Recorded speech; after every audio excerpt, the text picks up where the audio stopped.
Hola, ¿qué tal? Bienvenidos una vez más. En esta ocasión vamos a empezar con un tema del programa de geometría y trigonometría de nivel medio superior, en el cual vamos a ver una pequeña introducción al tema de logaritmos. Para empezar, tenemos que saber que John Napier fue un matemático escocés que inventó los logaritmos para simplificar los cálculos al multiplicar y dividir. Lo logró usando cifras expresadas en forma exponencial. Para multiplicarlo sumaba y para dividirlo restaba. Dio al mundo la primera tabla de los logaritmos, que es la que tenemos aquí. Los logaritmos naturales o en base E, en su honor, se llaman logaritmos neperianos. Esta es la imagen del creador o del que nos dio la primera tabla de los logaritmos, John Napier. Las funciones logarítmicas y exponenciales tienen diversas aplicaciones en campos del conocimiento humano. Por ejemplo, en economía, cuando tratamos problemas donde interviene el interés compuesto, estamos hablando de una función exponencial. En biología también, cuando estamos hablando del crecimiento de cultivos de bacterias, su crecimiento se da en forma exponencial. Es por eso que, bueno, ahorita el caso del crecimiento de cualquier población en biología se utiliza una función exponencial. En física, por ejemplo, cuando tenemos problemas de calor y de electricidad, también utilizamos las funciones logarítmicas y exponenciales. En estadística, por ejemplo, cuando estamos hablando de problemas de crecimiento y de decaimiento poblacional, utilizamos este tipo de funciones. Si nosotros pensamos, por ejemplo, que cuando hacemos un censo de una población a nivel mundial, por ejemplo, en miles de millones, si nos damos cuenta a lo largo de los años cómo va creciendo la población, esta curva que se va creando nos indica que es una función con crecimiento exponencial, ¿ok? Entonces, hay muchos campos de la ciencia y de la vida cotidiana en donde nos va a servir que conozcamos y manejemos estos conceptos de funciones exponenciales y logarítmicas. Por definición, tenemos que saber que el logaritmo log de base b de un número n es el exponente L al que se tiene que elevar la base para obtener dicho número. En pocas palabras, el logaritmo es un exponente, ¿ok? Entonces, de forma general tenemos que la base, un número b elevado a la L es igual a n. Eso implica que el logaritmo en base b de ese número va a ser igual a L, que era el exponente. Si nos damos cuenta, esta notación que tenemos aquí, b a la L igual a n, es una notación que la tenemos en forma exponencial. Y la notación que tenemos del logaritmo en base b de n igual a L es una expresión en forma logarítmica. Hay equivalencia entre estas dos expresiones y nosotros vamos a aprender a manejarlas. Para ello tenemos que recordar que, por ejemplo, si yo tengo una potencia 2 a la quinta, nosotros sabemos que 2 es la base, es decir, el número que se va a multiplicar por sí mismo. 5 es el exponente, es decir, el número de veces que se va a multiplicar por sí mismo. Toda esta escritura, 2 a la quinta, igual a 32, que es la potencia o el resultado, está escrito en forma exponencial. Sabemos que 2 por sí mismo 5 veces son 2 por 2, 4, por 2, 8, por 2, 16, por 2, 32. Es por eso que 2 a la quinta es igual a 32. Esto que tenemos en forma exponencial lo podemos escribir en forma logarítmica. ¿Cómo? Diciendo que el logaritmo de base 2 de 32 es igual a 5. Es decir, 5 es el exponente, hay que elevar la base, que es 2, para obtener el número que es 32. ¿Ok? Esta es la definición conceptual del logaritmo. Después, vamos a ver algunos ejemplos. Si yo, por ejemplo, tengo escrito 3 al cuadrado igual a 9, esto está en forma exponencial. Si lo quiero pasar a forma logarítmica, sería que el logaritmo en base 3 de 9 es igual a 2. Si tengo que 2 a la cuarta es igual a 16, quiere decir que el logaritmo de base 2 de 16 es igual a 4. Si tengo 3 al cubo igual a 27, quiere decir que el logaritmo en base 3 de 27 es igual a 3. ¿Ok?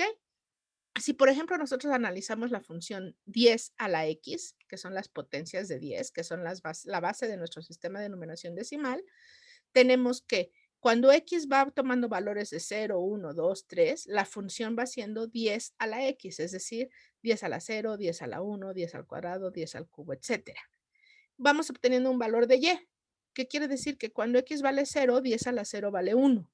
Cuando x vale 1, 10 a la 1 es 10. Cuando x vale 2, 10 al cuadrado son 100. Cuando x vale 3, 10 al cubo son 1000, etc. Entonces, esta que es nuestra función exponencial de nuestro sistema de numeración, lo podemos escribir en forma logarítmica. ¿Cómo? La primera expresión entonces va a quedar que el logaritmo de base 10 de 1 es igual a 0. El logaritmo de base 10 de 10 va a ser igual a 1. El logaritmo de base 10 de 100 va a ser igual a 2. El logaritmo de base 10 de 1000 va a ser igual a 3, etc. Recordemos entonces siempre que el logaritmo es el exponente al que hay que elevar la base para obtener nuestro número, ¿ok? Si nosotros queremos representar gráficamente esta función exponencial, tenemos que darle valores a x desde 0, 1, 2, 3, etcétera, e ir viendo los valores que va obteniendo en y, ¿ok? Entonces, cuando x vale 0, 10 a la 0 es 1. Cuando x vale 1, 10 a la 1 es 10. Cuando x vale 2 son 100. Cuando x vale 3 son 1000. Si se fijan, si unimos los puntos, nos queda esta curva que nos indica que esta curva es una gráfica de una función exponencial. Avanzo poquito en x y me disparo mis valores en y, ¿ok? Entonces, esta es la gráfica de nuestra función exponencial de potencias de 10. Vamos a proseguir. Vamos a analizar entonces, por ejemplo, la función 3 a la x para valores de x desde 0 hasta 5. Y vamos a encontrar sus respectivos logaritmos de base 3. ¿Qué quiere decir? Voy a construir mi tabla con los valores de la variable independiente que es x, pongo mi función que es 3 a la x y obtendré mi valor de y, que es la variable dependiente. Cuando x vale de 0 a 5, entonces el primer valor lo encuentro elevando 3 a la 0, que me da 1. Sabemos por leyes de los exponentes que cualquier número elevado a la 0 es 1. De aquí obtengo que el logaritmo en base 3 de 1 es 0. Cuando x vale 1, 3 a la 1 es 3. Quiere decir que el logaritmo en base 3 de 3 es 1. Cuando x vale 2, 3 al cuadrado son 9. Quiere decir que el logaritmo en base 3 de 9 son 2. Cuando x vale 3, 3 al cubo son 27. Entonces lo represento logarítmicamente como logaritmo en base 3 de 27 igual a 3. Cuando x vale 4, quedaría la función 3 a la cuarta, que son 81. Si yo lo paso a su forma logarítmica, el logaritmo en base 3 de 81 es igual a 4. Por último, para el último valor que me piden, que es x igual a 5, la función me quedaría 3 a la quinta. 3 por sí mismo 5 veces me da 243. Si yo lo paso a su forma logarítmica, entonces el logaritmo en base 3 de 243 es igual a 5. ¿Ok? Muy bien. Vamos a ver algunas notas importantes relativas a los logaritmos, que son fundamentales que nos las aprendamos y que las apliquemos cada que estemos resolviendo algún ejercicio o problema o situación en donde se nos presenten los logaritmos. ¿Ok? La primera nota importante es, para saber qué número se está tomando como base de un sistema de logaritmos, este se escribe como subíndice a cada lado de la abreviatura log. Tenemos el ejemplo. Por ejemplo, aquí se leería logaritmo en base x. Si aquí en lugar de x tuviera un 2, diría logaritmo en base 2.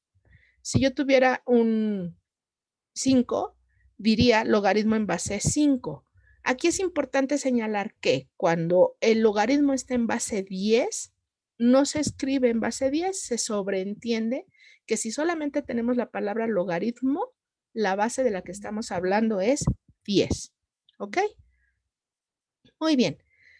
Vamos a ver la segunda nota importante referente a los logaritmos. Dice, en los números reales no existe una potencia de un número diferente de 0 que dé como resultado 0. Por lo tanto, sin importar cuál sea la base, el logaritmo de 0 no está definido o no existe. ¿Ok? Esta es una nota, una regla que nos tenemos que aprender perfectamente cuando estemos realizando ecuaciones, ejercicios, funciones, y debemos de saber que el logaritmo de 0 no existe o no está definido. ¿Ok? La tercera nota importante nos dice que no existen los logaritmos para los números negativos. Vamos a ver un ejemplo. Si yo tuviera que calcular el logaritmo en base 10 de menos 15, yo tendría que pensar que tengo que encontrar un número que al elevar 10 a ese número me diera como resultado menos 15. Tenemos las opciones. En primera, que si x fuera menor que 0, es decir, si fuera un número negativo, entonces sería, por ejemplo, igual a -1, la función me quedaría 10 a la -1. Pero 10 a la -1, por leyes de los exponentes, sabemos que pasa al denominador con exponente positivo, y 10 a la -1 es 1 sobre 10, o sea, un décimo. Y 0.1 no es igual a -15, ¿ok? La segunda opción, que x valiera 0. Mi función sería 10 a la 0, pero yo sé que por cualquier base elevada a la 0 potencia es igual a 1, y 1 tampoco es igual a -15. Y la última opción que me quedaría es que x fuera mayor que 0, es decir, positivo. Por ejemplo, si x valiera 2, entonces mi función sería 10 al cuadrado, y 10 al cuadrado son 100. Y 100 tampoco es -15, tampoco es igual a -15. Entonces, con este pequeño ejemplo demostramos que no existen los logaritmos para los números negativos. ¿Ok? Finalmente, y otra nota importante respecto a los logaritmos es que la base puede ser cualquier número real positivo diferente de 1, ¿ok? ¿Por qué? Porque todo número en base 1 es la misma base, es decir, 1 elevado a cualquier potencia siempre da como resultado 1, ¿ok? Por ejemplo, si yo tengo 1 al cubo, significa multiplicar 1 por sí mismo 3 veces. Y 1 por sí mismo es 1 por 1, 1 por 1, 1. Si yo tuviera 1 al cuadrado, sería 1 por 1 y sigue siendo 1. 1 a la cuarta, 1 por sí mismo 4 veces, me sigue dando como resultado 1. Entonces, la base puede ser cualquier número real positivo diferente de 1. ¿Ok? Muy bien, entonces establecidas estas 4 propiedades fundamentales de los logaritmos, estamos listos para que en videos posteriores veamos las clases de resolución de ejercicios y vayamos avanzando en nuestro tema de logaritmos. ¿Ok? Pues muchísimas gracias por verme, denle like, suscríbanse y ya saben que si tienen alguna duda me la pueden dejar ahí en la caja de comentarios y en cualquier momento yo la atiendo con todo gusto. Muchas gracias por verme, estoy a sus órdenes y que tengan excelente día. Hasta luego.